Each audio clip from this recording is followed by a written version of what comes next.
Me?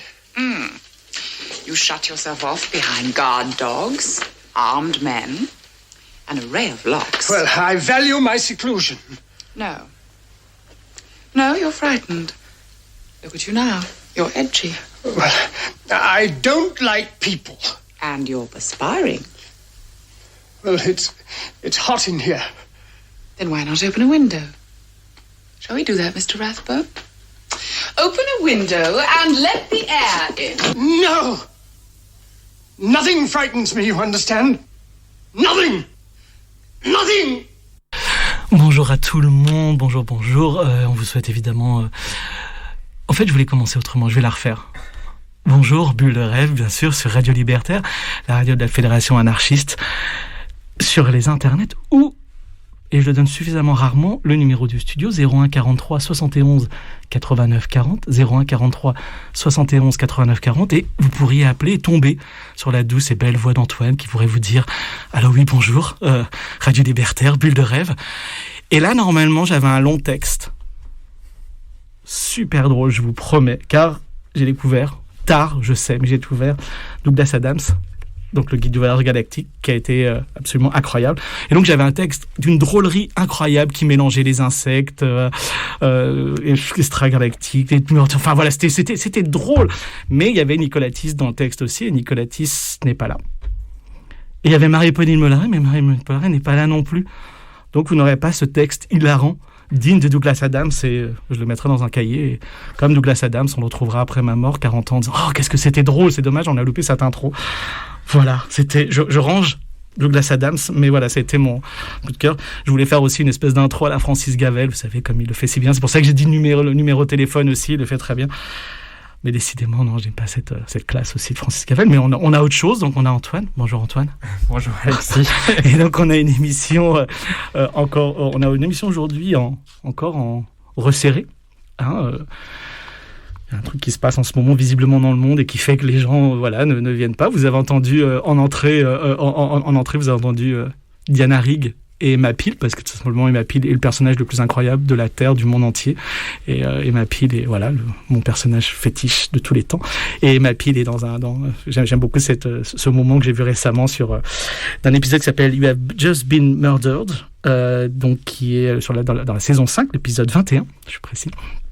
Et où en effet elle en parle de peur, et je trouvais que ça allait bien avec aujourd'hui en disant elle lui dit on va ouvrir la fenêtre et vous allez voir, on va laisser entrer là, on va aller voir. Elle fait non, j'ai peur de rien. Je trouvais que ça allait bien avec tout ce qu'on vit en ce moment. Vous avez entendu ensuite la sublime musique, on en parlait un petit peu pendant que la musique passait, de Warren Ellis, de Nick Cave aussi, mais j'avoue que Warren Ellis et évidemment Nick Cave c'est un incroyable chanteur. Enfin, un petit bisou à Marie-Pauline au passage, on sait que c'est une grande fan. J'avoue que moi je suis un grand fan aussi de Warren Ellis, et là c'est La Panthère des Neiges qu'Antoine vous dit d'aller voir.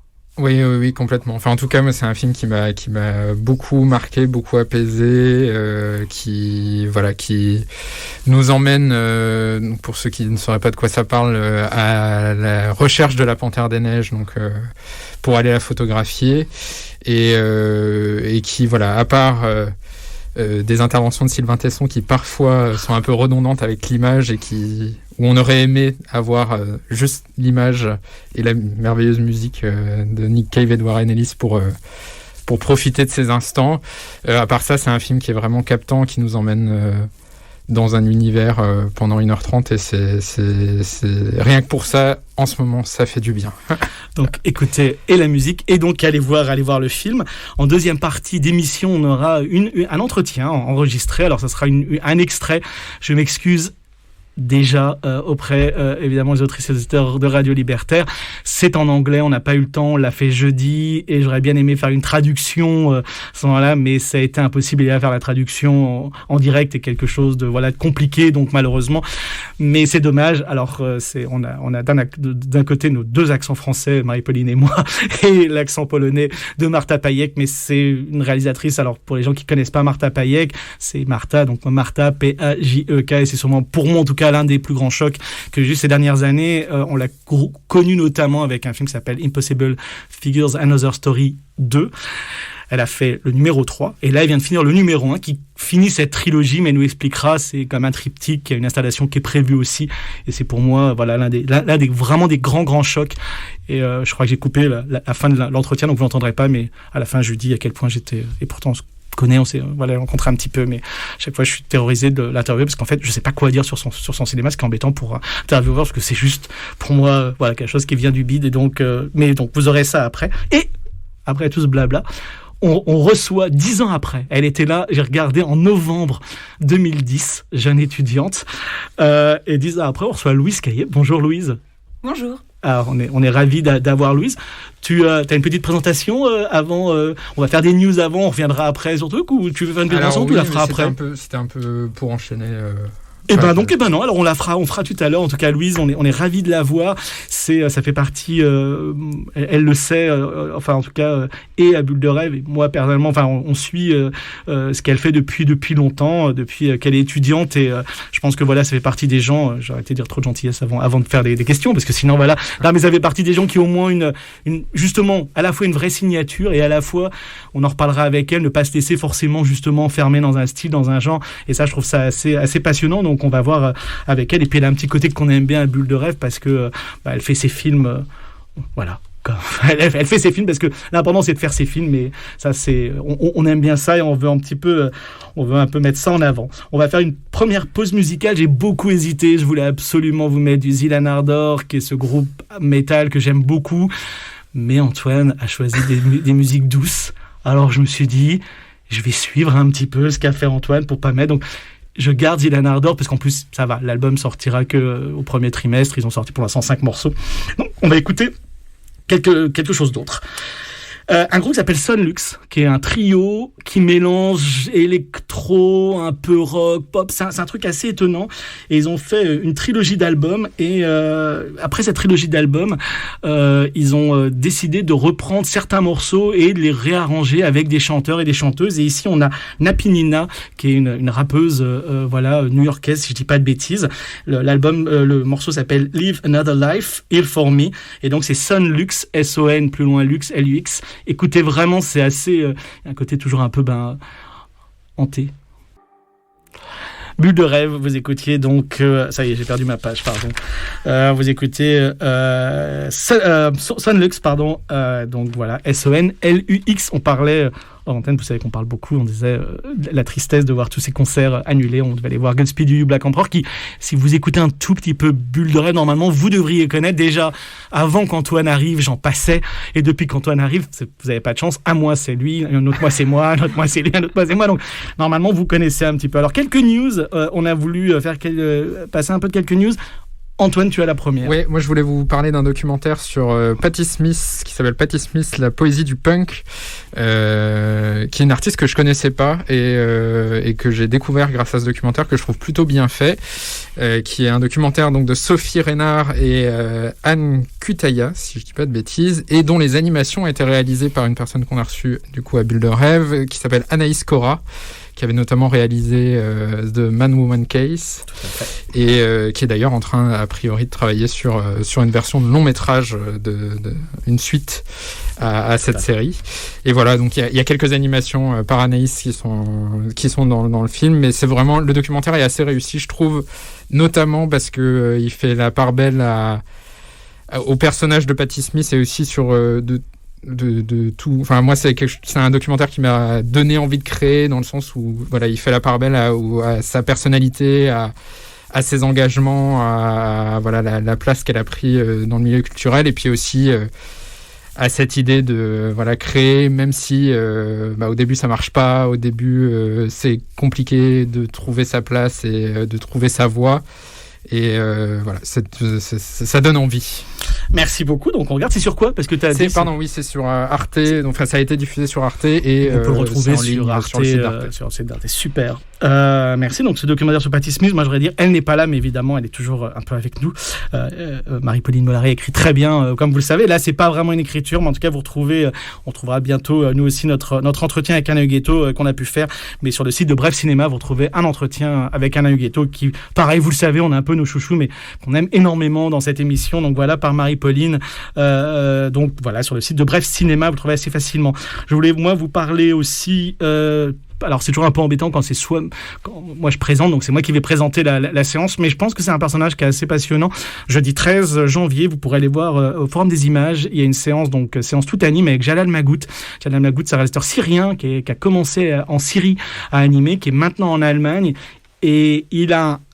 Enfin voilà, je veux dire, c'est souvent on a cette espèce d'erreur en Occident, vous le savez, il est syrien, donc on va s'intéresser à son cinéma parce qu'il y a un côté un petit peu, voilà quoi. Oui, évidemment, avec tout ce qui se passe en Syrie, et évidemment il y a ça, mais c'est là qui est fabuleux avec Jalal Magout, c'est qu'il a réussi alors que d'autres se sont un peu perdus aussi par rapport à ça. Jalal Magout, lui, a continué à travailler, il fait un travail qui est assez incroyable. Il a un univers personnel d'une force absolument. Enfin voilà, moi c'est quelqu'un que j'aime beaucoup et je trouve avec un cinéma alors que avec des gens cabossés un peu dans tous les sens. Il a aussi il a des chiens qui sont une espèce d'obsession comme ça, des animaux qui arrivent. Donc voilà, Jalal Magout, Forum des Images. Donc son passage de Syrie aussi à l'Allemagne, ça sera 19h le jeudi 13 janvier.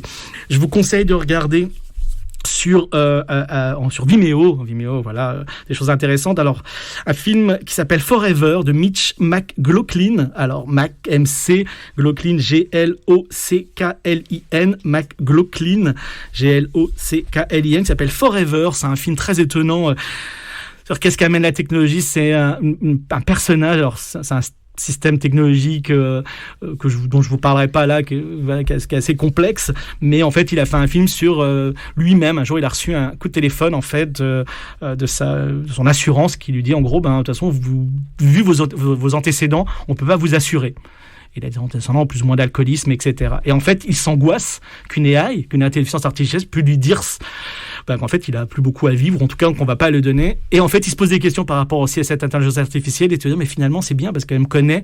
Et même si je meurs, j'aurai cette espèce. Et en fait, c'est toute notre relation avec l'intelligence artificielle, mais faite de manière plus intéressante que juste, je suis tout le temps avec mon portable, comme aujourd'hui, tous les films sont, oui, les gens sont derrière leur portable ou des choses comme ça. Là, c'est vraiment notre rapport avec ça, donc passionnant.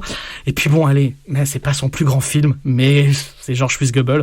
Donc voilà, George Schwitzgebel, donc grand nom de la réalisation en animation. La bataille de San Romano, The Battle of San Romano, est arrivé sur son Vimeo. Je vous conseille de le regarder. C'est très court, mais c'est du George Schwitzgebel, donc ça vaut toujours la peine. En tout cas, je le pense. Allez, un petit peu de pub. On va faire un petit peu de pub. Je suis désolé, mais quand même, pour le Piaf. En plus, ça tombe bien, puisque Louise Gaillet sera membre du jury au Piaf. Son film Montagne était en compétition l'année dernière. Et donc, on va avoir, de nouveau une édition en janvier. On avait commencé en juillet. Je vous donne les dates du 19 au 24 janvier. J'ai tellement bien fait mon boulot de faire un truc que j'ai même pas le site internet. Donc, bravo, Alexis. Je vends bien mon festival. Mais en tout cas, voilà, vous tapez Piaf, Ursuline. J'espère que vous tombez sur Facebook. On a aussi une page Facebook. On est obligé. Enfin voilà, venez s'il vous plaît. Alors pas que pour moi, pour les auteurs, on a de la chance. Il y a des auteurs, j'espère que ça va pouvoir bien se passer, voilà, qui viennent aussi de l'étranger. D'ailleurs, on en a plus qui viennent des fois de l'étranger que de France. C'est toujours étonnant. Mais voilà, donc c'est moi qui ai fait la sélection, donc j'ai du mal à vous dire venez parce que ça va être génial. Ce sera un peu gênant quand même de vous dire ça, mais enfin bon voilà, moi c'est une sélection. Ça va être génial. Mais merci Antoine. L'affiche est superbe. Elle est d'Antoine Bieber. Les deux affiches sont magnifiques. On s'envoie des fleurs. Faut bien que ça serve à quelque chose. Donc voilà, venez. Non, mais en plus on est aux Ursulines, c'est un cinéma indépendant, donc vous avez une carte pour les cinémas indépendants, donc c'est faire aussi vivre les cinémas indépendants. Et en ce moment, vous savez à quel point c'est un vrai combat en ce moment. C'est pas juste tiens, faire vivre les cinémas indépendants, c'est faire vivre les cinémas indépendants contre aussi les gros cinémas et les gros complexes qui continuent, même difficilement, à faire un peu d'argent. Ça commence donc mercredi, je vous l'ai dit, 19 janvier, avec une très belle programmation pour la première séance d'ouverture. Vous aurez Noir Soleil de Marie Larrivée, qui était à la semaine de la critique à Cannes. Vous aurez, si vous n'avez jamais vu Night Bus, alors je ne vais pas trop en dire parce que Louise étant dans le jury, je ne veux pas non plus que d'un seul coup il y ait des choses avant, mais Night Bus de Joe Stier, une espèce de film d'horreur taïwanais complètement fou. Grand prix à Zagreb cette année. Et on aura aussi Mordre les morts de Nami Yano, Grand Prix à Ottawa cette année. On a mis tout lors de la première. Puis des films, Nous étions une bombe stérile sur pas complètement l'homosexualité, mais un peu en Israël. Et il raconte, c'est vraiment de Tal Moreno qu'on connaît quasiment pas en France. Aucun de ces films n'est passé en France. Jossier non plus. Brad Hope, film vachement, voilà, super bien. Je vais pas tout vous dire. George Schwitzgebel, son nouveau film sera jeudi avec Tronat Pinnacles. Ne loupez pas Souris de Noam Mosley, qui est l'un de mes petits coups de cœur, voilà, complètement fou, qui prouve que l'indépendance aux États-Unis est juste absolument incroyable. Des films très politiques aussi comme Bestia, film chilien. On aura la séance 3 à ne pas louper, donc avec le film de Léane Vivier-Chapas, La Fée des Robert, qui était à Venise. Je vends bien là les choses. Bye Bye Elida, Titouan Bordeaux, qu'on aurait adoré avoir et qu'on espère avoir un jour ici.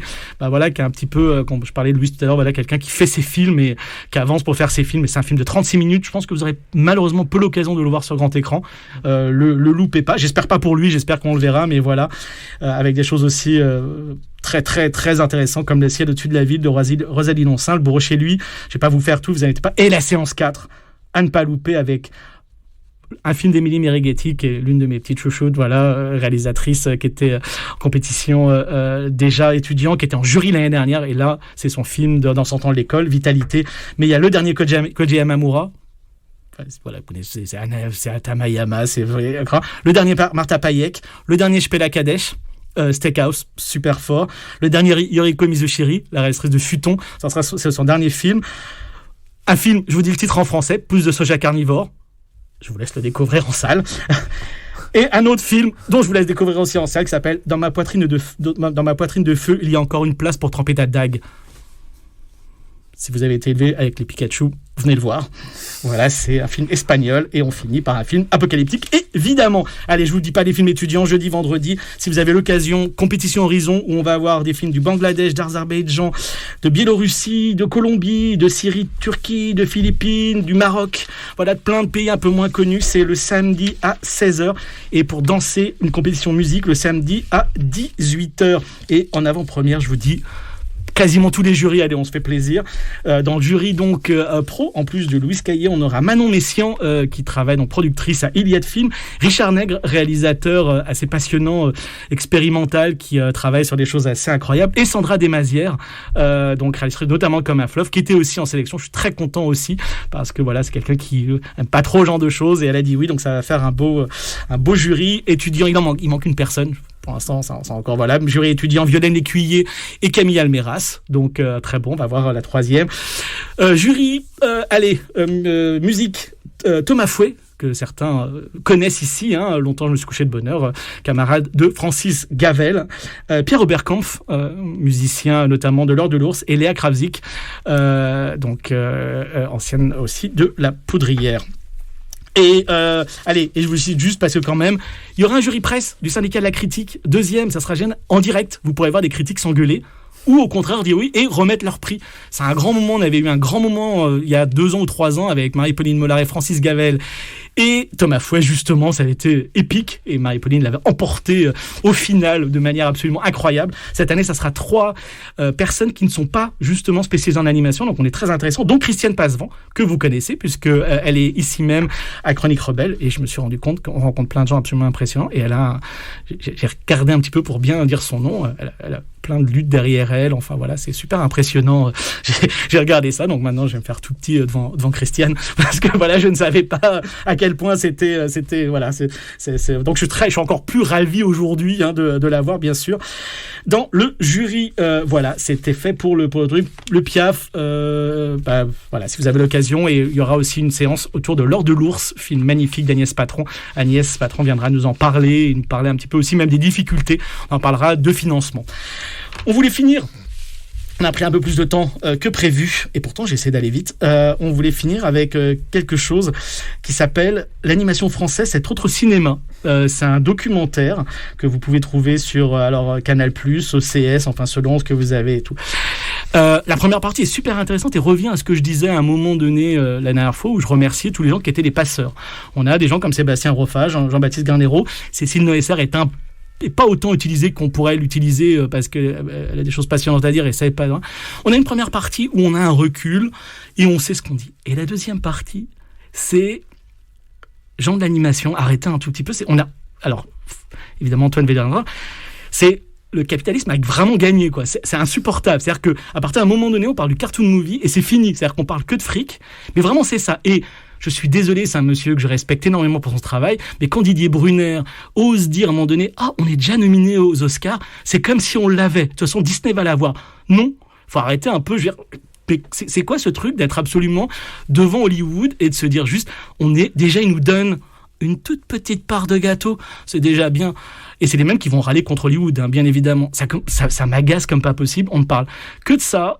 La deuxième partie est détestable et insupportable. On ne parle pas du tout de mon nez. Il y a des choses il y a même pourtant des gens intéressants, comme Léa Gobet-Mévélec, les Hirondelles de Kaboul, qui est quelqu'un de passionnant, qui dit, mais elle a peut-être dit ça dans un moment donné, c'est coupé. Elle dit, ah oui, même le long-métrage d'animation peut pas avoir le César. C'est pas vrai.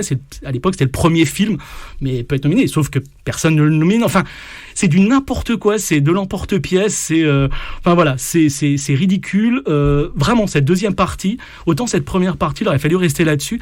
Et c'est dommage parce que, encore une fois, ce régime du cartoon, je comprends, hein, je sais qu'il faudrait que je sois un peu plus des pieds sur terre et que on a besoin d'argent, et que les artistes ont besoin de gagner de l'argent et pour faire des films. Mais il y a un moment donné aussi où, on sort ses tripes. Alors oui, je sais, c'est difficile, mais oui, c'est pas nouveau. Le grand capital veut pas forcément des films qui les bousculent. Et quand ils acceptent ensuite de produire Lynch, c'est parce qu'il fait de l'argent maintenant, Lynch. Et donc c'est plus facile de produire un Lynch quand Bouygues produit Lynch, et parce que derrière il y a Twin Peaks, et que juste Twin Peaks ça fait de l'argent et qui fait, ok, je veux bien dans ce cas-là le financer, quoi. Arrêtons un peu. Cette deuxième partie m'a agacé à un point qui est pas possible, et qui est pour moi, alors vraiment l'échec total qu'on a en animation. C'est-à-dire que d'un seul coup on se dit, on s'intéresse à nous, bon ben vite, où est-ce qu'on a de l'argent pour essayer de faire ça, et ça m'insupporte. Antoine, tu voulais dire un truc ou... Non, je partage ton constat. La deuxième partie du documentaire est un peu problématique à plein d'égards, et notamment il y a aussi toute une partie sur l'animation adulte en France. Je pense qu'il va falloir qu'on commence à arrêter de se plaindre sur le fait qu'on ne peut pas produire des longs métrages adultes en France, parce que ça commence à être le cas. Et en fait, à force de chouiner, je trouve que c'est plus efficace. Et en fait, il faudrait arriver à dépasser ce questionnement-là, c'est-à-dire, oui, d'accord, des longs métrages adultes, mais aussi, vers quel public, commencer à réintroduire la question de genre là-dedans. Je pense que c'est plus intéressant que tout englober autour de la question du long métrage adulte, parce que ça existe maintenant. On peut plus dire que c'est une difficulté incroyable. C'est plus le cas. Ah oui, puis c'est très bien que tu parles de long, parce qu'en fait, la deuxième partie, on oublie le cours. Oui. C'est-à-dire que la première partie, c'est ah oui, il y a du cours. Et la deuxième partie, c'est maintenant, le monde de l'animation ne regarde plus que le long métrage. C'est-à-dire que si on fait pas du long métrage, on n'est rien. C'est-à-dire qu'en fait, on est tombé dans ce qu'on voulait pas tomber, parce que quand même, des longs métrages d'animation, sincèrement, moi j'en ai vu, les 3/4 m'emmerdent. Je suis désolé d'employer le mot emmerder, parce qu'en ce moment, évidemment, on l'emploie un peu comme ça. Pareil, j'ai envie de dire, gens de l'anime, arrêtez de tomber dans les trucs de com. Ça m'a énervé sur Facebook, tout le monde parlait, il a dit emmerder. C'est tellement un truc de... je parle sur autre chose, mais c'est tellement un truc de com. Évidemment, il l'a dit pour... même moi, je parle de cet abruti, alors que je devrais pas en parler. Justement, évidemment qu'on s'est fait avoir, que tout le monde se fait avoir. Il a dit emmerder. Voilà, donc... C'est juste, non mais pour revenir sur ce documentaire, c'est vraiment juste dommage que d'un seul coup, il y a des choses passionnantes, il a plein de gens passionnants. Encore une fois, cette première partie, Sébastien Rofa est passionnant. J'allais dire, la première partie, c'est vraiment, c'est intéressant à voir, et ne serait-ce aussi il y a une grosse présence de Jean-François Laguioni dans le documentaire, et c'est un vrai plaisir de l'entendre et de parler son parcours. Il y avait quelque chose à faire. Je pense qu'il y a une erreur qui est aussi de vouloir embrasser l'intégralité de l'histoire de l'animation française sur à peine plus d'une heure, ce qui n'est pas possible. Oui, et puis, encore une fois, c'est ce switch à un moment donné. C'est-à-dire d'un seul coup, comme tu dis, c'est se plaindre et dire « on veut de l'argent ». C'est insupportable. Arrêtez un tout petit peu. Vous pouvez dire tout ce que vous voulez, mais je pense qu'aussi, à un moment donné, le combat, il vient en ayant de l'argent, mais aussi en faisant des bons films. Et encore une fois, dites-moi, le nombre de longs métrages européens qui sont bons dans l'année, voire mondiaux, il n'y en a pas tant que ça. Donc, et par rapport au court-métrage, on est encore très, très loin. On est encore très loin. On reviendra là-dessus, parce que mes camarades veulent faire absolument une émission de toute façon sur le long-métrage, donc on reviendra là-dessus. On va écouter, pour se reposer un petit peu les oreilles, on va écouter ton morceau. Il y en a deux. C'est le premier. D'accord. Herbe Ellis. Bien. Oui, donc on va écouter un morceau de Herbe Ellis et Remo Palmière. Pour... ceux qui connaîtraient pas, ce sont deux guitaristes de jazz très connus qui ont fait un album ensemble qui s'appelle Windflower. On va écouter un morceau qui s'appelle lui aussi Windflower, qui a donné son nom à l'album. C'est un album de 1978 et avec Georges Duvivier à la basse et Don Traxler à la batterie. Et voilà, je voulais vous passer ce morceau parce que c'est un morceau qui m'a accompagné ces derniers jours, et j'avais envie de passer du jazz en dédicace à notre auditeur fidèle, et également de vous passer un morceau qui est dans la période, l'ambiance un peu morose dans laquelle nous sommes, un morceau qui est léger et assez entraînant. Donc voilà, pour souhaiter bonne année à Fabien et à surtout les heures des éditrices de Radio Liberta. Donc on vient d'entendre Windflower de Herb Ellis et Remo Palmière sur l'album du même nom, donc Windflower. Et c'est le moment de passer à l'interview de Louise. Donc bonjour Louise. Pour juste resituer ton travail pour les auditeurs de Radio Libertaire, déjà on peut trouver une partie de tes films sur ton Vimeo pour ceux qui voudraient le voir. Donc c'est Louise Caillé, C-A-I-2-L-I-E-Z. Et donc il y a une partie de tes films, pas le dernier, mais une partie de tes films qui y sont disponibles. Et donc tu as commencé tes études en animation à l'ESAT où tu réalises Indians en 2010. C'est un film qui met en scène des enfants qui jouent aux Indiens dans la forêt et où un des protagonistes a ses mains qui prennent feu. Tu fais ensuite un petit saut de puce par les Arts Déco de Paris pour 1 année avant d'intégrer la Poudrière où tu vas réaliser plusieurs films dont Marécage. On en reparlera peut-être plus tard parce que on a l'impression d'y voir quand même les germes de montagne par endroits. Donc Marécage, c'est un film où un fils et son père s'enfoncent dans un marécage comme dans un cauchemar, le père se faisant happer par le marécage et le fils par un arbre. Puis en 2e année, toujours à la Poudrière, tu réalises De l'esprit d'équipe, une comédie sur une entreprise artisanale de chasseurs d'esprits. Je sais pas si ça va comme description. Et enfin, sortie d'école, tu réalises donc Montagne qui était au Piaf l'année dernière, un court-métrage sur une virée entre potes, enfin, de son pas clairement tous amis, pareil, on pourra en reparler un petit peu, pour l'ascension d'une montagne qui les confronte là aussi à une expérience de plus en plus étrange, où ils rencontrent donc une matière un peu visqueuse et colorée qu'on avait déjà vue donc dans Marécage. Le tout avec aussi des histoires d'horreur racontées au coin du feu à un moment dans le film. Et en ce moment, entre autres, tu développes une série qui s'appelle Doppelganger, En avant le futur, où le village d'Achigan, est envahi par des doubles de ses habitants qui viennent troubler la vie apparemment paisible de la bourgade. Et donc, si j'écris tous ces films, c'est parce que ma première question, c'est quel est le rapport que tu as au paranormal dans ta vie et après dans ton cinéma? Ouais, mis tout à la suite, c'est vrai qu'on peut se demander qu'est-ce qui me prend.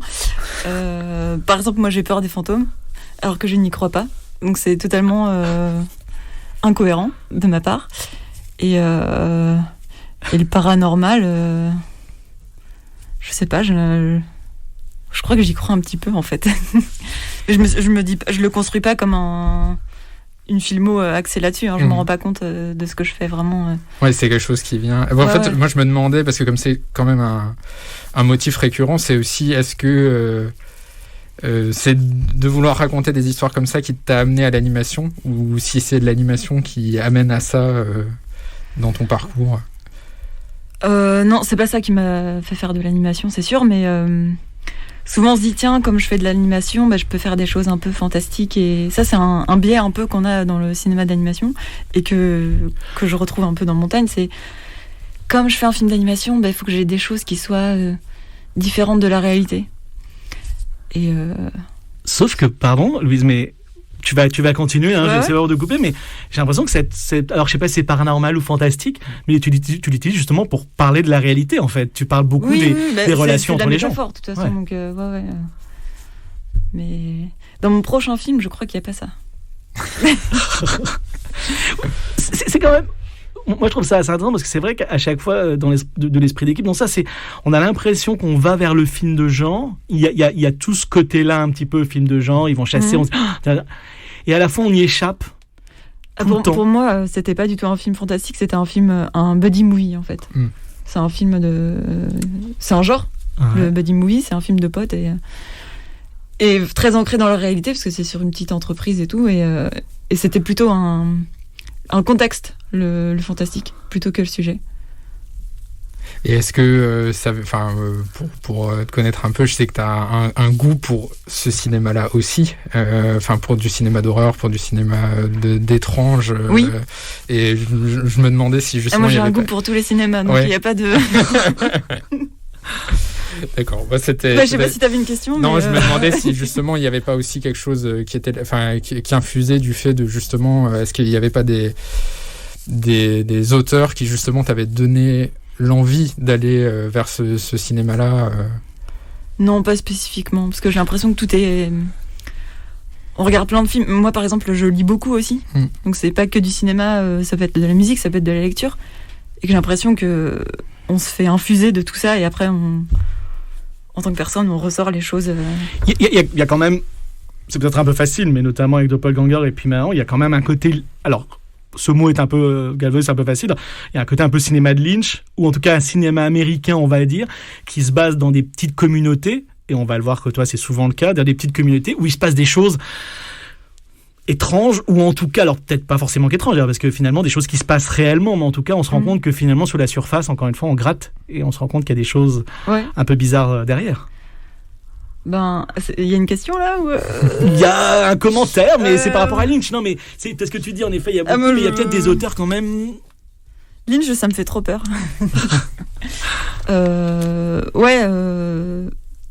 C'est une ref, mais il n'y a pas que ça, je pense. Mais le côté petit groupe ou petite communauté, c'est un sujet qui revient, mais moi j'aime pas. En fait, ce que j'aime pas, c'est les choses anonymes. Les films, c'est pour ça que je parle de lecture, parce que quand on lit un livre, les personnages sont jamais...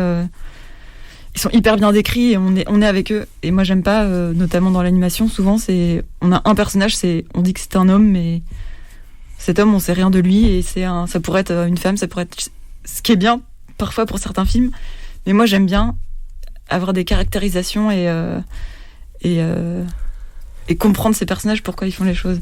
Alors Nicolas, juste, est-ce qu'on peut écouter, il y a normalement un petit extrait d'une 20 qui est juste après.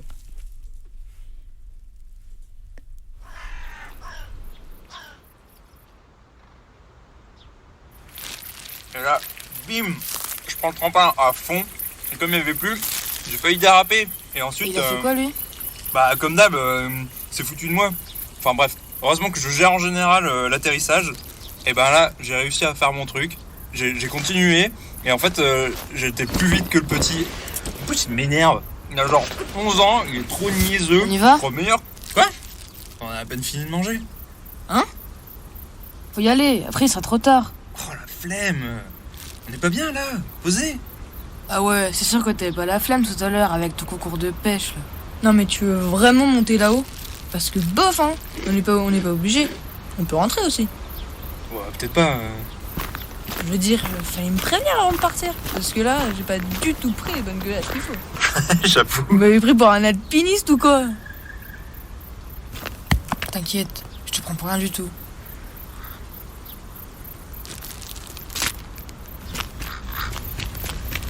Allez, désolé pour ce matin. Mais le pauvre, il sait pas pêcher, y a personne pour lui apprendre. Non mais franchement, on est obligé de l'emmener. Mais c'est lui qui m'a demandé. C'est pas du tout comme ça que j'imaginais le week-end. Je suis sûr qu'on va se marrer. Tu vas voir, il peut être vraiment marrant comme mec. Et championne, prépare-toi, on va grimper. Alors c'est un extrait de montagne. Oui. On est presque au début de montagne, et c'est ça quand t'expliques que la caractérisation des personnages est là quelque part, c'est-à-dire que même sans savoir, etc., on comprend qu'ils avaient prévu un week-end, puis finalement il y a quelqu'un qui sera... Enfin, oui. On comprend de suite les liens. Ça, comment tu travailles ça ? Tu connais tes personnages par cœur avant ? Comment ça se passe ? Alors, la fabrication de montagne et la conception est un peu spéciale, parce que c'est tiré sur un certain nombre d'années. Et le scénario, en fait, je l'ai pas beaucoup travaillé. Et les dialogues non plus, donc c'est quasiment du premier jet. Parce que je voulais garder un peu cette fraîcheur de la première idée. Donc ça a ses qualités comme ses défauts, mais c'est ce que j'ai choisi de faire. Donc les personnages, pour moi, je sais très bien qui ils sont et comment ils agissent et comment ils vont interagir entre eux. Mais ouais, j'ai écrit d'un jet et je suis pas allée gratter plus que ça. J'aurais pu écrire... on peut toujours écrire 1000 histoires à partir de 3 personnages. Antoine? Mais en fait, c'est amusant parce que c'est amusant que je savais pas ça sur l'écriture du film, mais en plus, t'as un rapport à l'écriture qui est quand même. T'écris aussi pour d'autres. Du coup, je me posais la question justement quel rapport t'entretiens à l'écriture? Est-ce que c'est ça qui démarre les films à chaque fois ou pas forcément? Alors pour Montagne, c'était clairement les images vraiment visuelles, purement que de scénario. Et c'est pour ça que je l'ai écrit assez vite, une trame. Pour Doppelganger, c'est totalement différent parce que, à l'inverse, là, on écrit, on tricote, on redétricote, parce que tout est possible, en fait, quand on a autant de personnages et autant de minutes, on va dire, de narration. Et c'est un vrai plaisir, des fois c'est une prise de tête, mais c'est un vrai plaisir d'écriture. Donc je pense que chaque projet est différent. Et sur les précédents, ça venait... dans l'esprit d'équipe, il y a aussi un gros travail de dialogue. Non, en fait, c'est que du premier jet. C'est que du Ouais, quasiment. Ouais, les dialogues, souvent, c'est... Tu te fais confiance? C'est-à-dire que c'est toi ta première spectatrice? Je devrais peut-être pas me faire confiance, mais... Non, si, au contraire. En fait, je me dis des fois, la première prise est la bonne et go, hein, mais bon, il y a des dialogues qui sont ajustés, bien sûr, parce qu'après, on les oralise et on se rend compte que ça passe pas du tout. Mais... pourquoi est-ce que je penserais pendant 3 mois à une ligne de dialogue? Elle sera pas forcément meilleure dans 3 mois que maintenant. Donc mais quelque part, c'est important parce que pour les gens qui connaissent pas dans le cinéma, qui vont le découvrir, justement, c'est peut-être ça aussi, et c'est ce qui fait, à mon avis, en tout cas, du bien, et je sais que ça pourrait être des fois mal pris, c'est la fragilité de tes films, c'est justement le fait que d'un seul coup, on se dise, oh là, elle se casse la gueule, ah bah non, finalement, elle se rattrape, ah bah finalement, elle part là-dessus, et que finalement, justement, dans un cinéma d'animation qui devient de plus en plus... parfait, où chaque image est tirée, enfin on peut faire ce qu'on veut, justement les dialogues vont être écrits 150 fois pour être sûr de toi. Il y a justement ce que je vais appeler, moi, qu'un mot que j'aime beaucoup, mais une imperfection, justement, qui amène quelque chose de fort. Ouais, j'espère cultiver un peu ça, parce que de faire les choses dans un élan plutôt que dans une macération de dossiers, etc. Mais c'est hyper dur en animation, parce qu'on nous demande tout le temps de tout retravailler quasi l'infini, en fait, alors que des fois on peut pas faire comme le live, prendre une caméra et se dire allez, on va dans la rue, on tourne. Ça, c'est pas possible, alors que ce serait, je crois, le rêve de tout réal, même d'animation. Tu l'as fait? Enfin, est-ce que tu t'y es essayé? Moi, j'aurais trop adoré tourner en live, puis faire le film d'animation à partir des rushs. Mais ouais, j'avais pas d'argent. non, mais alors quand je te posais la question de tu l'as fait ou tu aurais envie de le faire, c'est même pour à l'avenir ou est-ce que sans parler d'animation? Oui.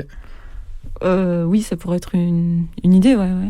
Mais en restant dans l'animation, j'aimerais bien faire comme Gabriel Harel. Avant qu'il fasse ses films, lui, il fait un tournage live assez conséquent.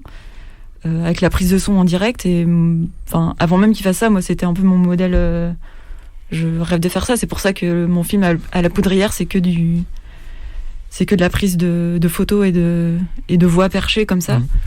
Et ce qui est intéressant, c'est que par exemple, Elodie Bodek l'a fait aussi pour Melban, par exemple, oui, Alenza, etc. Ouais. Ce qui est intéressant, c'est que finalement ça apporte ce qu'on a du mal, encore une fois, je vous dis, vous n'êtes pas acteur et actrice souvent, et ça apporte, finalement, vous créez quelque chose, et les acteurs et actrices vous renvoient finalement autre chose, donc c'est une matière en plus, quoi. Ça va être passionnant, ce serait bien. Ça, c'est une question uniquement, on va être clair, de budget, quoi. C'est-à-dire que c'est d'un seul coup, c'est qu'un prod te dise, une prod te dise, ok, on va mettre tant. Sauf si on arrive à fédérer plein de bénévoles et de gens sur un temps très court. Si on prépare tout et qu'on leur dit, ok, c'est un tournage en 3 jours. Je pense qu'il y a plein de gens qui le font en amateur et en professionnel sur un week-end, mais moi, je me sens pas les épaules de demander aux gens d'être disponibles gratuitement et de se donner à 100% sur un projet à moi. Même si sur Montagne, c'est ce qui est arrivé. Moi, j'ai des amis qui ont travaillé, on va dire, gratuitement, et sans eux, j'aurais pas pu finir le film. Mais je suis pas exigeante dans mes demandes, en fait, envers eux. Mais est-ce que c'est pas une obligation quand on fait un cinéma qui est un peu à part, graphiquement, visuellement, dans un cinéma qui est je vais pas dire pas facile, mais justement, je parlais j'ai vu l'expo de Kounia, juste comme ça, des choses qui sont, alors c'est pas art brut, mais un peu plus, t'as quelque chose d'un peu plus art brut, c'est un grand terme, hein, un peu terme large. Est-ce qu'il n'y a pas une obligation, malheureusement, de passer par là, parce qu'aujourd'hui, les prods, encore une fois, vont plutôt aller vers des choses directement claquantes et clinquantes. On peut pas leur en vouloir aux prods parce que eux ils ont pas envie de s'embêter des années dans quelque chose qui va être stérile, donc je les comprends, mais c'est dommage. Et est-ce qu'on peut je réponds juste juste que oui, moi j'ai pas envie de me dire pour faire les films qu'on veut il faut qu'on les fasse gratuitement. Je pense qu'on n'est pas confortable. Il y a des gens qui peuvent très bien créer dans le dénuement et dans une situation un peu pas torturée, mais dans une situation inconfortable, alors que moi je me sens mieux d'être confortable pour créer. Après, c'est peut-être une chose, ça peut être un premier pas, encore une fois, hein. On parle de prise de continu. Lynch, quand il fait Eraserhead, forcément d'argent. Cassavetes, quand il fait ses premiers films, ils travaillent à côté et ensuite ils sont reconnus. Et à partir de ce moment-là, ils ont un peu plus de budget. C'est que des fois, le cinéma guérilla, il est peut-être obligatoire au début pour imposer finalement un style et une patte. Pardon, j'avais juste interrompu, c'est pour les auditeurs, c'est juste, est-ce que tu peux expliquer comment ça s'est passé pour la production de Montagne, parce que c'est un peu particulier quand même. Alors le tout début, enfin la première idée, c'était pas longtemps après cette émission, il y a 10 ans, où j'étais aux Arts Déco et que comme je m'ennuie un peu, je me suis dit je vais faire un film.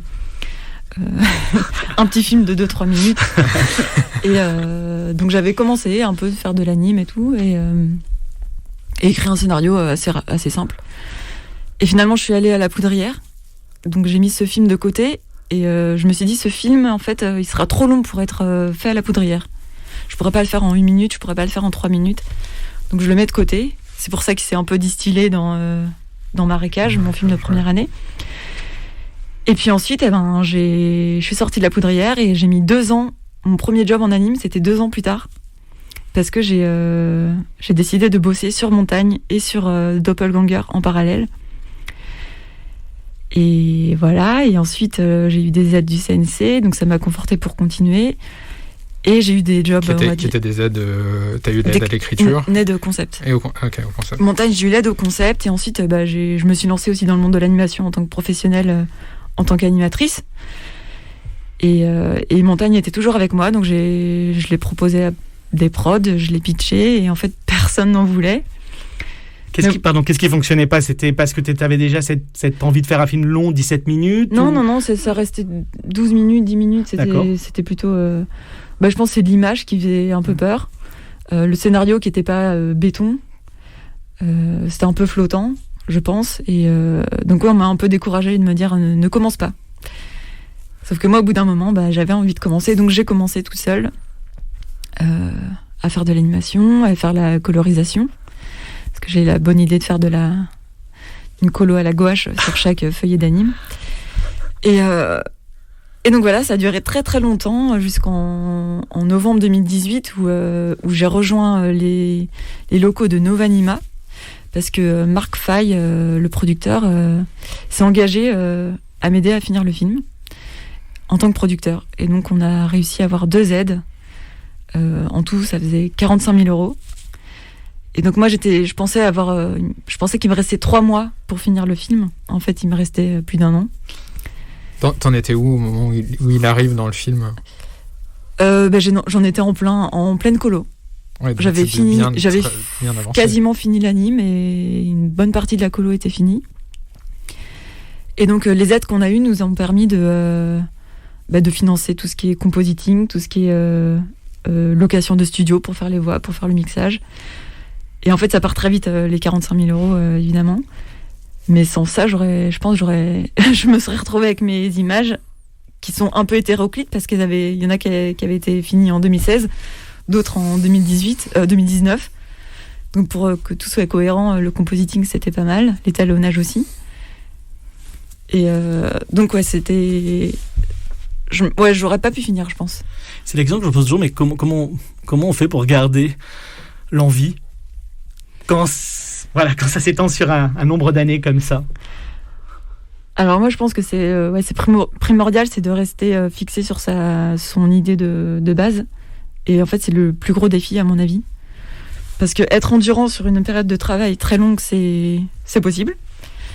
Mais être fidèle à son idée et pas s'essouffler, si.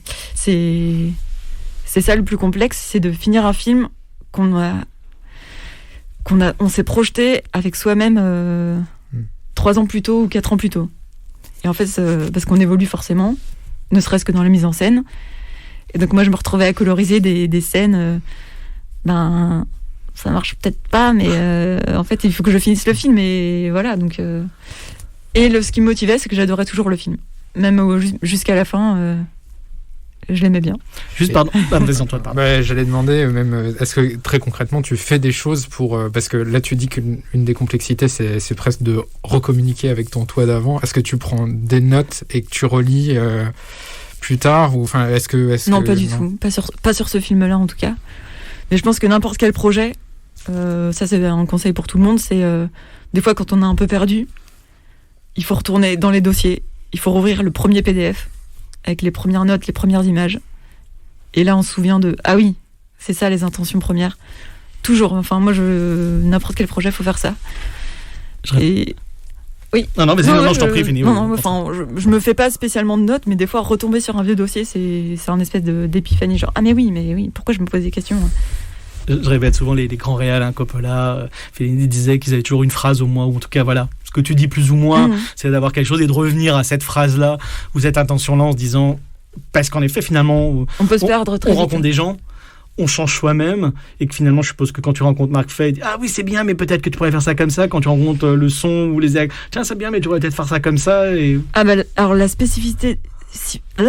Impossible à dire ce mot. La particularité de Montagne et de sa conception, c'est que justement, moi j'ai fait un peu ma têtue et j'ai pas du tout écouté de gens ni rien du tout.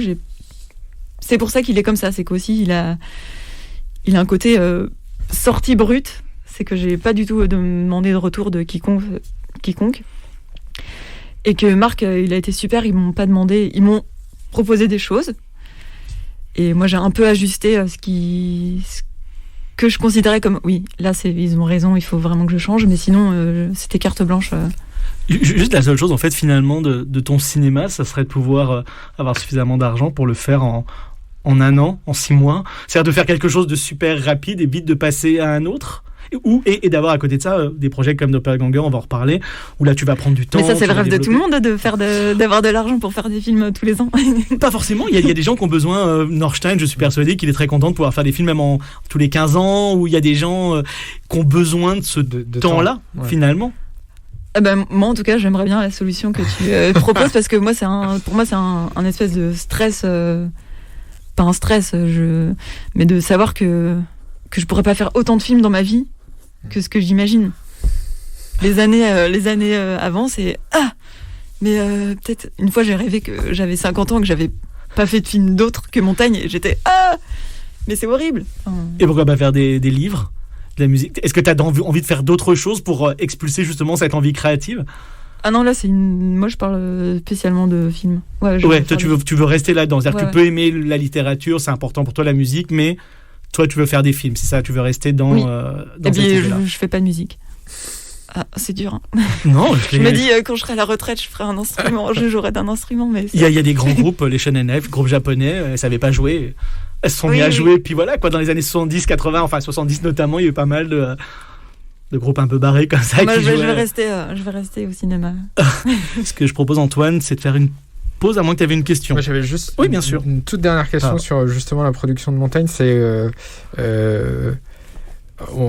il y a quelque chose un peu de quand on le présente comme ça, il y a d'idéal dans le sens, enfin d'expérience idéale, c'est-à-dire d'aller au bout de cette radicalité et tout, et est-ce qu'il y a il y a quand même des leçons que tu tires, enfin on en reparlera peut-être aussi avec Titouan quand il viendra, mais je sais que lui il a pour avoir aussi un peu produit son film en grande partie tout seul à un moment, il y a des choses qu'il referait plus pareil, ou est-ce que toi c'est une expérience que tu es prête à renouveler comme ça à nouveau si besoin, parce que il faut faire le film, ou tu changerais des choses? Je pense que je changerais forcément quelques petits trucs, mais des choses techniques. Ouais, plutôt, parce que techniquement je suis plus carré maintenant sur plein de choses. Mais sinon Pas dans le processus créatif. Le processus me plaît, ouais. Et ben, on va te laisser la parole, Louise. Tu nous as proposé un morceau. Oui. Leto. Vas-y, tu présentes un peu. Le morceau, il s'appelle Diereva. C'est l'arbre en russe. Et celui qu'on va entendre, il est issu de la bande originale de Leto. Ok. Le film Leto en français. Et donc moi, je suis pas spécialement... dans le film, c'est une reprise d'un morceau de 1982 de Kino. Et moi, je suis pas spécialement fan de ce groupe russe, mais j'ai choisi ce morceau parce que il est très mélancolique et il correspond un peu à mon humeur. Souvent, alors j'ai pas revu le film depuis sa sortie en salle. Je l'ai toujours chez moi en attente d'être revu. Je peux parler juste un peu du film rapidement. C'est un film de 2018 j'ai une petite note, j'ai peur d'écorcher. Kirill Serebrennikov. Et il y a plein de choses que j'aimais pas dans le film, en fait, qui m'ont pas forcément plu.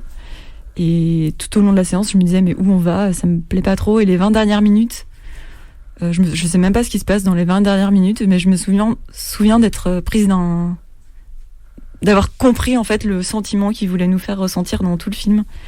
Et c'est synthétisé par ce morceau qu'on va entendre, qui apparaît dans la scène finale. Donc voilà, je vous laisse écouter Diereva. Alexis m'a embrouillé en me parlant dans la pause. Si on parlait pas pendant les pauses d'habitude. En me disant ce que je devais dire. Ça, c'était pire. Juste à la fin, juste au moment où tu reprenais la parole. C'est vrai que c'est un très bon morceau. Non, je voulais parler un tout petit peu de ta mise en scène, parce que en revoyant les films pour l'émission, il y a quelque chose qui m'a un peu saisi. C'est dans tous tes films d'école, il y a avec cet aspect fantastique, il y a aussi le fait d'avoir une caméra qui bouge beaucoup et souvent qui suit les personnages. Mais alors, je trouve ça très intéressant parce que dans les premiers films, du coup, il y a presque l'idée que le spectateur est un personnage avec les autres et vit l'expérience avec. Et dans Montagne, il y a un choix de plans très fixes, et qui du coup donne une impression complètement inverse, presque d'assister à ça, et aussi d'être confronté au fait qu'il y a plein de choses qu'on ne va pas comprendre dans le film. Enfin voilà, du coup je voulais savoir comment tu avais opéré ces choix, si c'était conscient ou pas. Pour les films d'études, non, c'était pas conscient. J'aime bien cette idée de caméra qui est un personnage à part entière. Pour Montagne, je m'étais au moment du storyboard, parce que j'ai pas mal de problèmes de dessin, de perspective et tout. Et je me suis dit, il faut que j'imagine la caméra comme si elle était, comme si c'était une caméra des années 10 qui ne doit pas bouger et qui est très lourde, parce que sinon on peut très vite multiplier les axes, les angles et surdécouper les cadrages, enfin le montage. Bon bref. Je me suis dit, je vais poser ma caméra vraiment et elle va rester. C'est pour ça qu'il y a peut-être cette idée un peu lourde. Et c'est très drôle que tu dises, je vais poser ma caméra et qu'elle soit lourde, parce que c'est aussi l'impression que j'ai eue, moi, et même sur les premiers films, c'est qu'il y a un côté d'envisager la mise en scène presque justement comme si c'était de la prise de vue continue. Enfin, que c'est... Que par moment on a l'impression que tu l'imagines comme un film en prise de vue continue, et puis qu'après en fait, avec l'animation il faut s'y mettre au service. Excuse-moi Antoine, mais tu fais juste du cinéma. Oui. Pardon, je sais pas, c'est ce que tu veux dire, hein, Antoine, pardon, mais c'est vrai qu'il y a cette idée justement de se dire, mais en tout cas de pas se limiter. Je fais un cinéma, voilà, c'est ça, c'est ce que j'essaye de faire déjà au storyboard. Après moi comme je disais, je suis pas très forte en composition d'images. Il me faudrait l'assistance d'un ou d'une cadreuse pour vraiment... Mais oui, moi, pour ces films-là, en tout cas, oui, je pense en cinéma plus qu'en animation. Je sais pas si ça peut se... Je suis pas d'accord avec toi quand tu dis... mais je comprends, hein, parce que je pense qu'on est aussi amené à ça. Quand tu dis, par exemple, je suis pas bonne, je pense que ton cinéma... Alors, encore une fois, c'est plus une question, mais justement une force, parce que il est différent. Alors, différent, enfin, je sais pas si le mot est beau, mais il fonctionne différemment, voilà, que d'autres cinémas. Et justement, que la perspective, enfin, heureusement, il y a plein de peintres à un moment donné qu'on dit, on s'en fout de la perspective. Il y a plein de peintres qu'on dit, on s'en fout de faire, enfin, on va mettre plein de couleurs. Si j'en parle, c'est que des fois, je le ressens comme subi plutôt que volontaire. D'accord. Donc, des fois, j'aimerais aller faire quelque chose de plus réaliste, par exemple. Mais donc d'avoir quasiment des animateurs animatrices, en fait tu pourrais quasiment là vraiment être réel, alors d'avoir réel animateur animatrice, dire je sais pas à la Takahata et dire tiens je vais choisir ton style graphique, on va faire ça comme ça. Ouais, moi j'aimerais bien, Et ça veut dire que, enfin, t'as un plaisir d'animation ou pas du tout? Moi j'adore l'anime, ouais. Mais je suis assez détachée sur tous les postes. Pour Montagne j'ai quasiment tout fait. Donc bien sûr il y avait des aides sur certains moments, mais c'était pas volontaire, fallait juste que quelqu'un le fasse. Et par exemple l'animation elle est torchée, il n'y a pas d'autre mot, allez hop, plan suivant, parce que j'étais pas du tout exigeante sur l'acting, sur l'animation. Moi mon but c'était de faire le film, donc si on comprenait le mouvement, ben j'étais contente et au prochain. Bien sûr si j'avais eu des personnes beaucoup plus de temps et d'argent, j'aurais...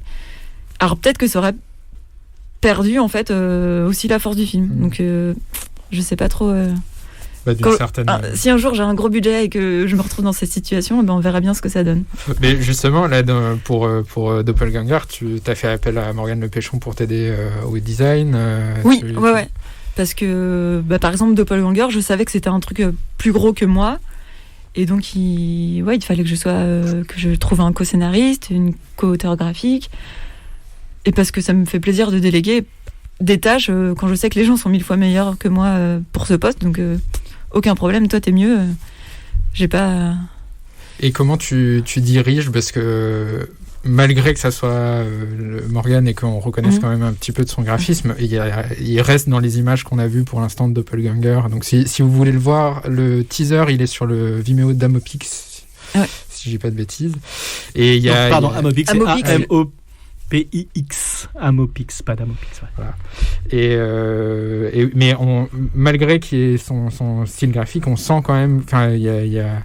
Vous n'êtes pas si éloigné que ça de toute façon. Enfin, non, mais quand même, en fait, c'est du pur Morgane aussi. Enfin, j'ai l'impression que c'est hyper mélangé, nos deux styles, pour ce projet. Ouais. La question c'était, comment est-ce que tu diriges justement ou est-ce que tu fais complètement confiance? Non, je fais complètement confiance.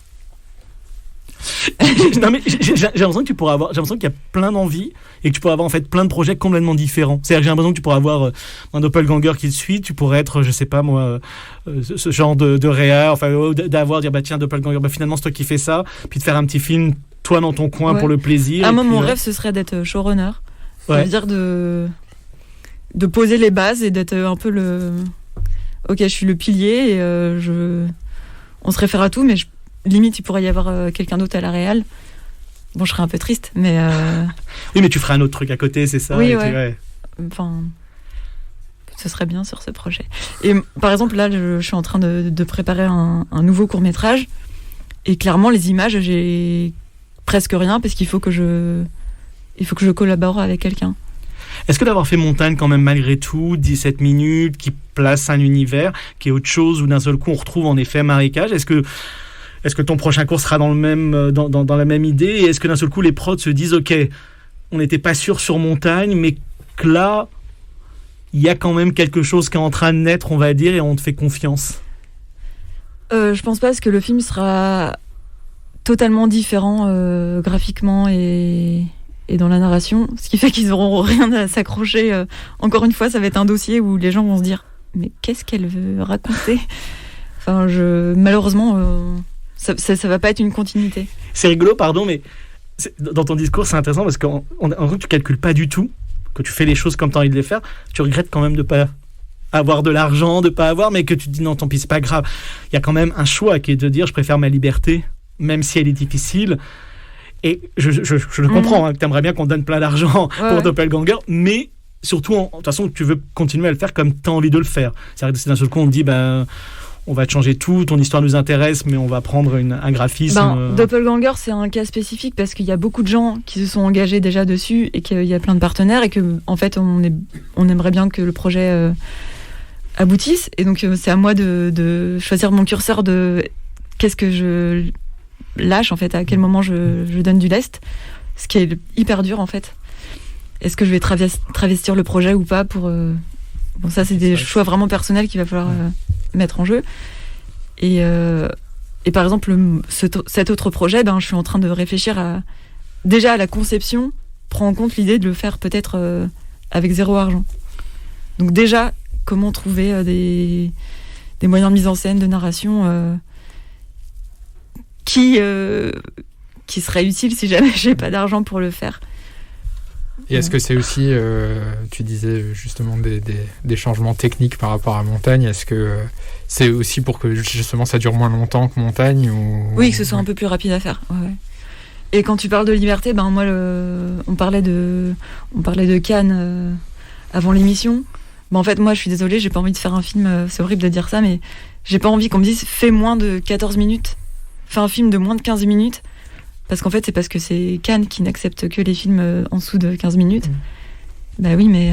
Et de plus de 8 minutes c'est pour ça qu'on se retrouve qu'avec des films d'animation de 13-14 minutes au bout d'un moment. En fait, quelqu'un va faire un film super en 6 minutes.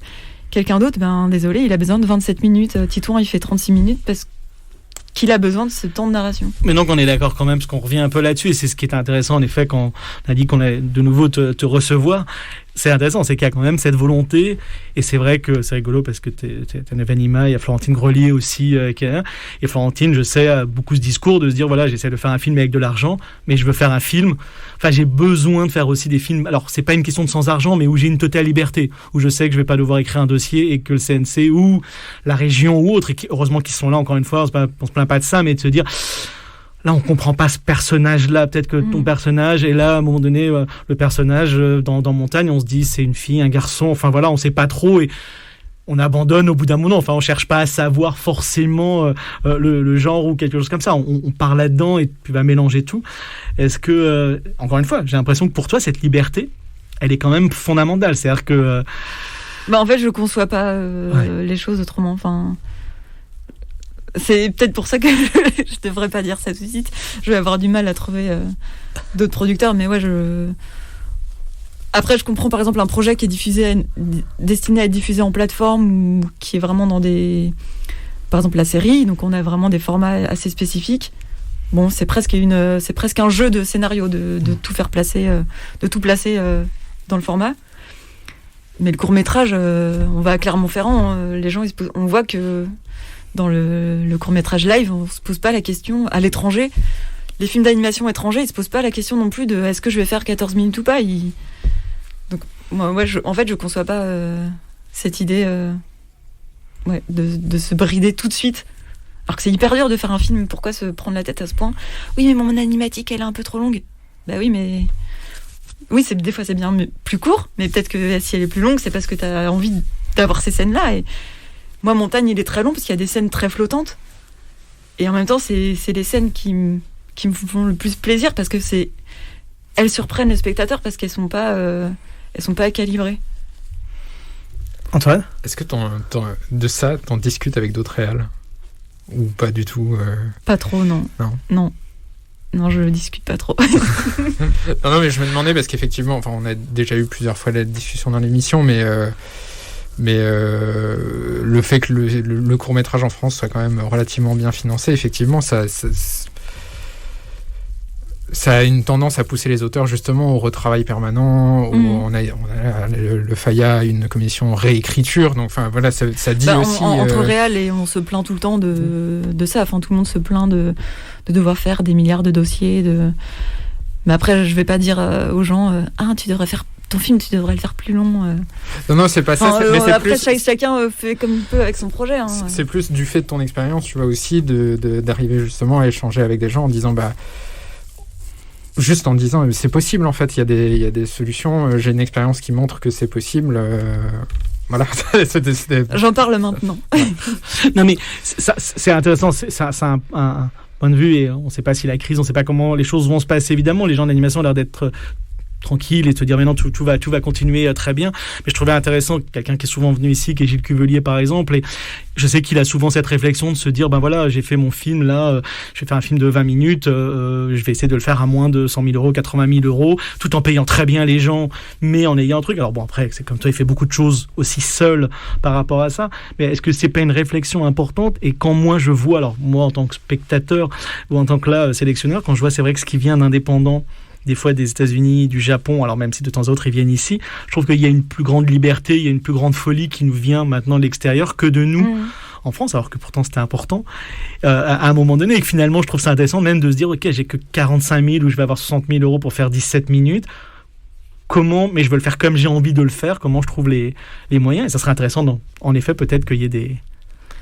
Ah je pense qu'à 50 000 on peut faire plein de films, mais faut avoir de l'aide et être soi-même un peu convaincu, avoir la foi. Hein. Et puis aussi, moi, j'étais dans une position confortable. Je suis intermittente et donc j'avais réussi à avoir mes heures, donc j'étais tranquille. J'avais pas ce coup près de devoir finir mes fins de mois, donc c'était. Il y a ça aussi, c'est un facteur important en fait. La liberté, elle s'achète un peu aussi, donc. Oui, mais après, il y a la peur quand même de ne pas faire ses heures pour l'année d'après. Parce que c'est ce qui bloque souvent beaucoup de gens, c'est finalement de se dire je vais faire mes heures et je fais pas mon propre cours. J'avais mes heures et j'ai demandé à Marc de Novanima merci de t'engager sur le film, moi j'aimerais faire mes heures pour l'année prochaine. Et donc c'était le deal en fait. J'ai été payée sur le film en faisant mes heures. Ouais, d'accord. Juste pour être tranquille ce qu'il faut pour être tranquille, ouais. C'est bon. Est-ce qu'on peut parler quand même, parce que tu l'as dit tout à l'heure, mais il y a quelque chose qui est important dans ton cinéma, t'en as parlé un petit peu, c'est l'importance de la nature. C'est important. Dans Indians, on est déjà dans une forêt, dans montagne. On est dans une montagne. Dans l'esprit d'équipe, on est dans une prairie. Enfin, on est souvent dans la nature. Qu'est-ce qu'il y a? C'est parce que toi, tu viens de la nature, c'est important, de la campagne. Je viens de la nature. Voilà. Oui, j'ai grandi à la campagne, mais. Non, mais c'est intéressant. C'est intéressant de voir que tu pourrais mettre ça facilement dans une ville ou quelque chose. Et en plus, quand je dis attention, c'est à la campagne, c'est dans la nature. C'est pas juste c'est dans la nature. La nature a une force. Enfin, dans Indians, tes personnages, enfin tes arbres sont aussi importants. Et puis tu as dit, ils prenaient feu, on ne dira pas forcément, mais il y a que ces mains sont aussi organiques à un moment donné. Montagne encore une fois, et en plus avec des couleurs à la fois réalistes et complètement délirantes, enfin etc. Donc, je sais pas, ce rapport à la nature, tu nous. En fait, c'est pas du tout réfléchi, ça me vient comme ça. Je me suis pas dit, tiens, encore un film en pleine nature. Non, c'est. C'est ce qui m'inspire le plus, je pense. C'est rigolo. Je suis pas inspirée spécialement par des buildings. Il y a des gens où c'est le cas. Moi, ça m'intéresse pas vraiment. On va entendre là Martha Payet, qui à un moment donné, Marie-Pauline Mollaret lui dit, donc j'aime beaucoup notamment, alors je sais pas, on n'aura pas le temps d'entendre, je pense que j'aime beaucoup vos personnages féminins. Est-ce que c'est voulu, pas voulu? Et elle répond à chaque fois, et on sent qu'elle répond, elle dit oui, mais bon voilà, etc. Et on sent qu'elle veut laisser une espèce de mystère. Et même quand on lui dit, peut-être que le film veut dire ça, c'est à vous. Moi, une fois que j'ai fait le film, maintenant le plus beau moment, c'est quand les spectateurs et spectatrices regardent le film, et après, moi, je suis content quand on me dit juste, moi, j'ai pensé à ça, j'ai pensé à ça, j'ai pensé à ça, mais qu'elle n'a pas envie d'expliquer, qu'il y a quelque chose de très instinctif, donc qui est très difficile en animation. J'ai l'impression que toi, c'est un peu la même chose, il y a un côté instinctif dans ton travail, dans comment tu travailles. Oui, parce que des fois, vous me posez des questions, en fait, je me rends compte que c'est des choses auxquelles j'ai jamais pensé, donc je pense que on peut avoir du recul sur son travail et ensuite se dire, ah oui, c'est récurrent ces questions, mais non, je sais plus ce que j'allais dire. Non, mais c'est. En tout cas, oui, c'est instinctif et il n'y a pas de. Ouais. Nous-mêmes, on n'a pas les clés des fois de notre propre travail. Et parce qu'il y a aussi, c'est un truc que je sais pas à quel point c'est conscient encore une fois, mais il y a l'idée de laisser pas mal de place aux spectateurs dans tes films, c'est-à-dire de pas expliciter tout. Dans Montagne, on comprendra jamais concrètement ce qui leur est arrivé. Je pars du principe que le spectateur n'est pas idiot, et donc on n'a pas besoin de tout le temps le prendre par la main et de tout lui expliquer, et que s'il a compris autre chose, des fois je fais pas mal cette explication, c'est vrai que c'est plutôt intelligent. Et en plus c'est une œuvre, donc elle est reçue, donc il y a autant de façons de recevoir le propos, l'œuvre, que de personnes, de spectateurs. Mais c'est d'autant plus important, et je pense que c'est pour ça qu'on voulait t'avoir, qu'on voudrait avoir Titan, c'est que je pense qu'il ne faut pas perdre aussi, et c'est très intéressant, et moi on aime beaucoup aussi les gens qui réfléchissent beaucoup à leurs films et qui se posent plein de questions, mais peut-être, et c'est ça le problème, c'était aussi ça qu'on voulait par rapport au dossier, c'est que des fois vous faire trop réécrire, réfléchir, faire des choses, finalement vous perdez un peu de ça, et je trouve qu'on revient à ce que tu disais au début, c'est-à-dire que finalement revenir sur sa première version et de se dire allez, maintenant en fait c'était ça vraiment que je voulais dire, et... Après, on pense pas que à soi égoïstement, ça veut dire que moi, même si je me lance dans mes projets de To Go, enfin mes spectateurs, j'y pense aussi. Enfin, je veux pas faire des films.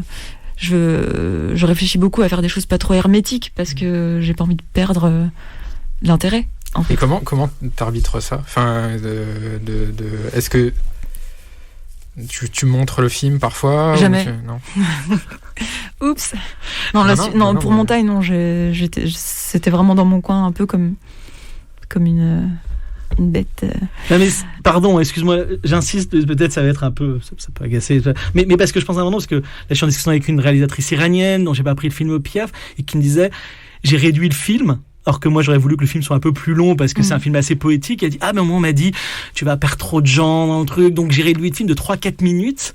Alors qu'elle voulait que ça soit plus long parce qu'elle avait besoin de ce temps-là. Sauf que c'est un rocher qui parle avec un petit oiseau, etc. Et oh là là, les gens vont s'ennuyer au bout d'un moment donné.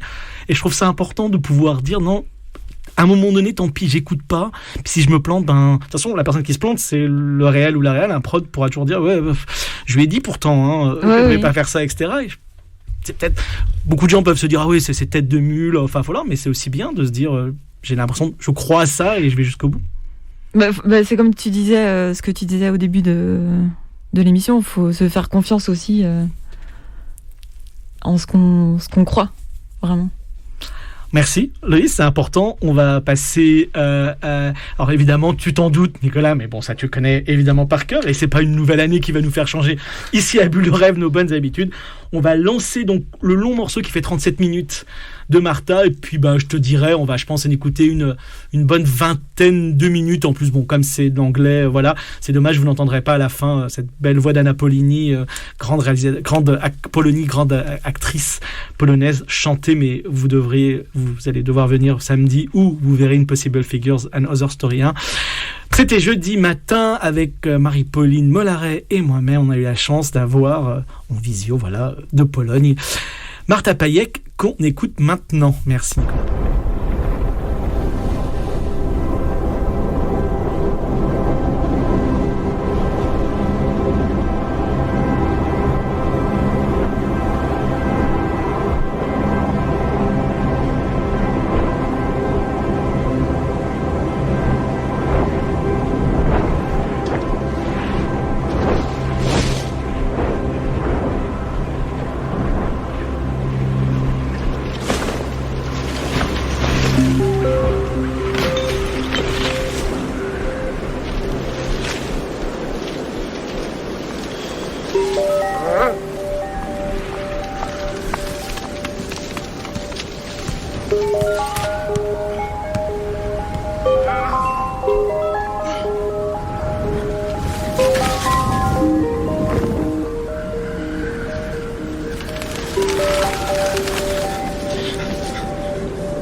Hello, Martha. Nice to have you with us today. Marie-Pauline is with us also. Hello, Marie-Pauline. With the two of us conducting the interview. My first question is, how do you feel right now that the trilogy is finished? How is your state of mind? Hello, Alexis. Hello, Marie-Pauline. I feel relieved. That's for sure. The whole process took a long time, but it was planned in such a way that it was one project, but also the films were each of them was a different story. So it was possible to somehow stay focused or stay fresh because of the different stories that came with the new films. But I'm happy that it all worked out, but I'm also excited to and maybe anxious to see how the three films will work together. I also haven't traveled that much with the last film personally in person, so I still hope that I get to travel a bit more with the film to see how people react and to know their maybe interpretations or thoughts. I guess we're going to talk about interpretation because your film are quite open for that. So do you have a plan already to have the three of them, I mean, in a row without credits? You have something like that in mind? I was thinking about screening the films together, but in a way that I would leave the way that they would be presented, the order that they would be presented to anyone who would want to curate such a screening or to include the films in a program, which would also be giving this choice to maybe give the last shape to the whole triptych, but we're also planning an installation. So that's kind of in progress. The work is in progress, and I would like to. I think that the installation would give us a possibility to show the relations of space of the three films. Just it's interesting, and Marie-Pauline, I will let you after that. But just it's interesting. You mean that, for example, if I want to show that in my festival, I could show the third one first, then the first one, then the second one. I could show it in the way, because when you thought about this triptych, the trilogy, you had in mind the first one, the second one, and the third one. So in your mind, it was in order, no? So not really. When I came up with the whole thing, because I wrote the three parts, I came up with the idea and for the three parts at the beginning. So it wasn't that I wrote the parts after finishing each other. So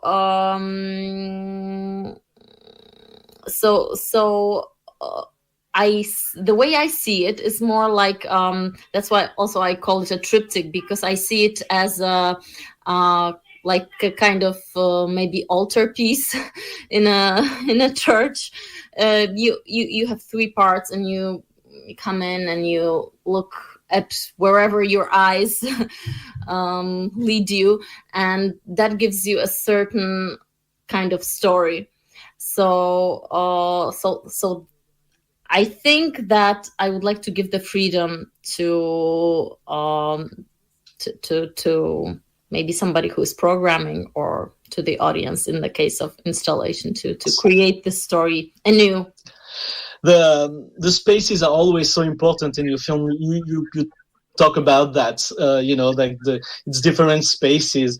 It seems like there is also permeability of spaces. We're going from one space to another, and it's also in your directing. We can cut suddenly and be in another places. Can you explain a little bit about that? Well, that's one thing that animation easily allows for, and it's also something typical for the state of dreaming. So I guess that's always in my films. I'm kind of balancing on this verge of dream somehow, of state where things are easily blended one into another, and you can the space is very plastic, elastic. Marie-Pauline? How do you plan that before the production, to realize it concretely? How is it just with the storyboard, or? Well, I think it's very typical script, storyboard, and design and layout. So it's very, very typical. I always leave some room for maybe some improvisation. In every film, there's a bit where I can improvise a bit. In part one, it's the beginning scene with the explosion. So it was kind of created as, there was general structure, but what would happen, the flying bits and people and objects, it was something that was improvised. So you mean everything that's in this big bang at the beginning, this big explosion, you didn't know what was in it at the beginning? I had an idea, but it was such a difficult scene. So I just had to see how it has to be done and just design it as I go. And I worked on this scene with Alex Boya at the NFB. So he put the little bits in motion that I designed, and I put them into space. So always in my films, there's a part which is not completely planned. It seemed that maybe that's the first film in all your film you had that the body of the character in your films are too heavy for them. It's like it's a burden almost. Maybe this one is a little bit different. I don't know if it's an older woman or something like that, but it seems, it's not as heavy for her that it was for the other character. Yeah, she's almost not there. And she appears, she doesn't even appear. First we hear her voice only until a certain moment. So because the real body, as I said before, is in the city. The city is the real protagonist. That's why she even disappeared at the end. We won't say everything, but we only have a little bit of a face. That's the first time you use dialogues. Yes. There's not many. But it was the first time I used dialogue, and first time I worked with an actor speaking or singing. So that was very interesting. Yes, you were talking about the body and the part of the body, and especially you like to show a small part of the body. And I was thinking in that movie of the feet. We see the feet of the protagonist. I think a lot. It seems like a lot. Can you say something about it, or is it just like by chance? Why did I show the feet? Yes. Yes, I wanted to show the feet because, in old people, the feet and the hands, they are...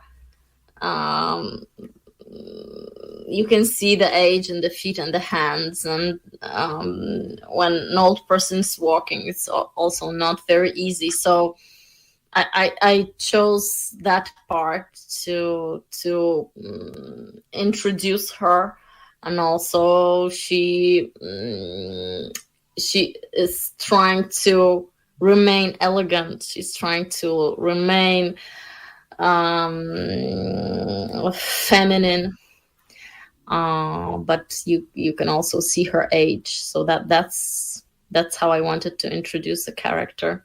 But there is a movie, by John Cassavetes, Opening Night, and Cassavetes is a photographer. And at one point he said that he doesn't like to photograph young children because there is nothing on their faces. And he say, I love to photograph old people because all these all the wrinkles and everything tell us so much things.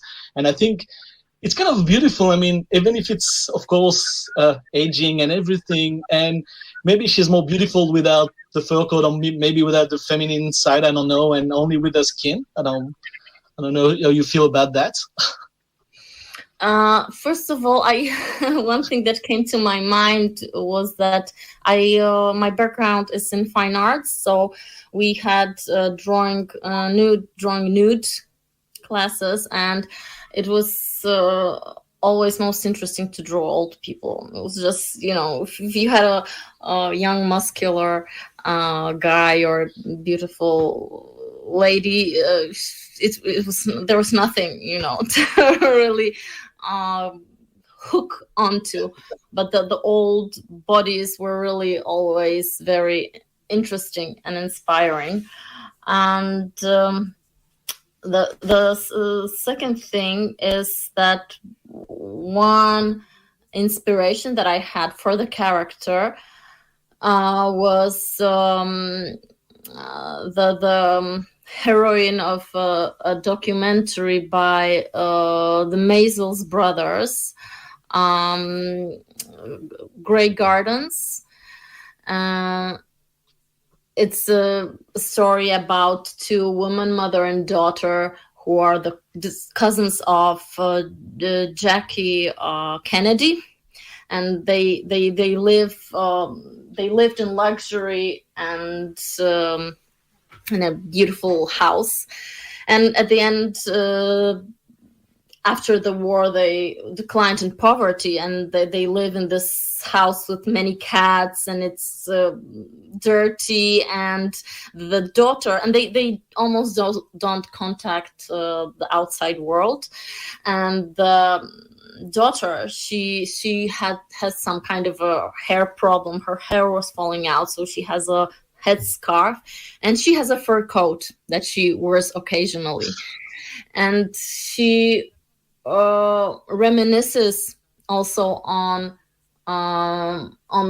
because she never married, but she's reminiscing on the time when she was a young woman, enjoying the societal life and having prospects of maybe a good marriage and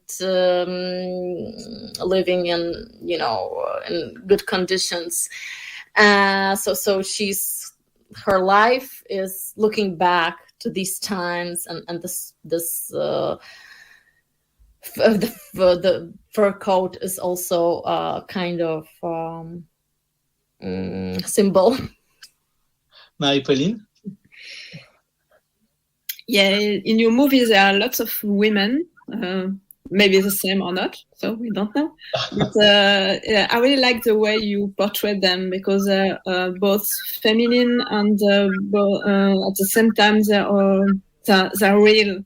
They're not like beautiful women with everything you can imagine or you can see in movies usually. And I really like the way you portray them. And I was wondering if it's a conscious. You're aware of doing that, or you really want to do that, or it's just the way you like to draw? Yes, I try to make them real, which is not easy if you have a simple drawn style. It's sometimes not easy to be real and at the same time not fall into caricature. So I try to find a balance between that, but I want my characters to be easy.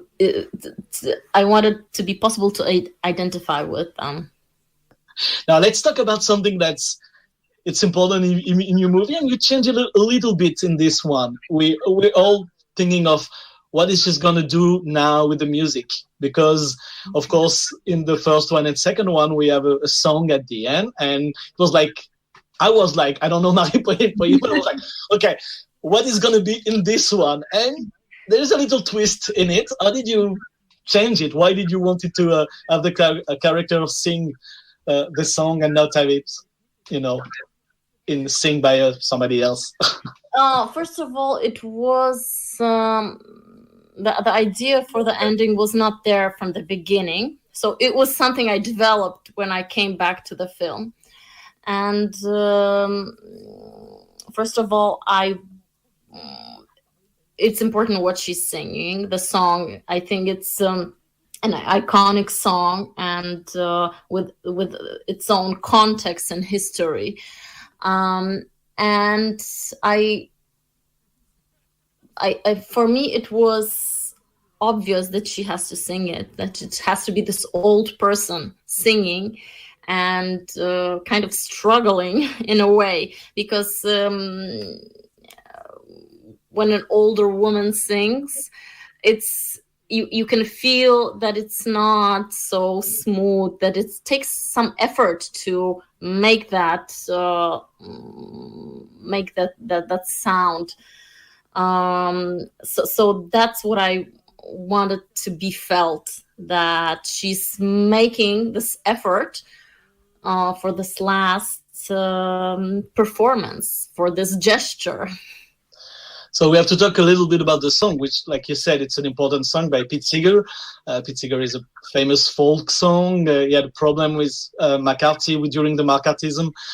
In the United States, it was kind of difficult. And of course, we know it also in France, because Marlène Dietrich sang it in French, in English, and in German. Actually, in the film, it's the character sing it in German. And actually, I never can say the name of the band, sorry, but Eisen Certain No Button that you used in the second film actually recorded this song also in German. I spoke to my Bauten, yes? Yes, thank you. I recorded this song in 2014. Yeah. Sorry, that's a strong song. I mean, the meanings are really important. And when Pete Seeger wrote the lyrics at the time, it was really meaningful for him also. Can you talk a little bit more? Why did you choose the song? And of course, we talk about the maybe more political side of this film. Mm-hmm. It's important, of course, we have this song. So yeah, the song is huge. And apart from Marlène Dietrich, there's also in French Dalida. Yeah. So you can look, it's one of those songs that you can create a playlist with all the versions, and it will go on and on. But I always liked Marlène Dietrich, and somehow when I was working on the film, also her character especially when she was older, and she was this diva who was also in a way trying to stay forever grand and young, and she was known for this. She came to my mind, but I was listening to her songs, and this song, which is not really her song, it's Pete Seeger's song, but on one concert he mentioned that Marlena sung it. It's the best version of the song is sung by Marlena in German. So, and I also feel that in her interpretation, there's much more. It's much more dramatical. It somehow involves her own context, even though, the strange thing about the song is that it's kind of, when you look at the melody, the music, it's kind of upbeat. It's when I took away the lyrics, I felt, it's something that you might sing with a guitar by a fire. But the lyrics are so meaningful and kind of heavy. Bulle de rêve, donc voilà, on est désolé pour l'entretien de Martha Payet, qui a eu des petits problèmes, mais promis, on vous la proposerait, puis je pense qu'on vous proposera un bout de cet entretien un petit peu. C'est quelqu'un, encore une fois, qu'on aime beaucoup, et puis comme elle parle de cette chanson, on va écouter Marlène Dietrich nous chanter une chanson, cette fameuse chanson de Pete Seeger dont on parlera. Je ne prononcerai pas le nom en allemand, même si Nicolas pourrait le faire à notre place. En anglais, en tout cas, c'est Where All the Flowers Gone. Elle va être aussi traduite en français. Donc, on écoute Marlène Dietrich. Donc, Bulle de rêve avec la superbe voix de Marlène Dietrich avec cette superbe chanson. On se disait que l'allemand, évidemment, était une langue magnifique. Merci, Louise Caillez. Merci beaucoup. Merci beaucoup d'être venu. Merci, Antoine, évidemment, pour la préparation de l'émission.